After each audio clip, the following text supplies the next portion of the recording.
எங்க ராஜேஷ் அண்ணா வந்து எப்பயுமே வந்து ஃபர்தரா ஃபியூச்சர் எப்படி இருக்குன்னு முதல்லயே அவங்க இந்த மீடியால இருக்கிறத படிச்சுக்கிட்டு தெரிஞ்சுக்கிட்டு ஒரு ப்ரெடிக்ட் பண்ணுவாங்க. அவங்க அந்த மாதிரி வந்துட்டு திடீர்னு வந்து அடுத்து வெப் சீரிஸ் மாதிரியும் நம்ம ஒண்ணு பண்ணலாம்.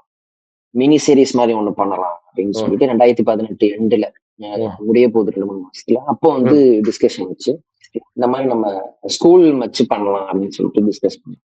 அப்போ ஓகே எல்லாருக்குமே ஒரு இன்ட்ரெஸ்டிங்கா இருந்தது. நான் அது வரைக்கும் நான் வந்து எல்லா வீடியோலயும் அசிஸ்டண்டா இருந்தேன். சவுண்ட் அசிஸ்டன்டா இருந்தேன். சவுண்ட் பண்ணிட்டு இருந்தேன். லைவ் சவுண்ட் பண்ணிட்டு இருந்தேன். பெருசா நான் ஸ்கிரீன்ல வரல. நான் வந்து பேக் டு ஸ்கூல்ல தான் ஸ்கிரீன்ல வரேன். பெருசா ஒரு ஒரு கேரக்டரா வரேன். என் பேர் போட்டு ஒரு கமெண்ட் வருதுன்னா அது வந்து பேக் டு ஸ்கூல்ல தான் நடந்தது. அந்த டயத்துல டிஸ்கஷன் உட்காந்துருந்தோம். நிஜந்தன் ஒரு ரைட்டர் இருந்தாரு டீம்ல.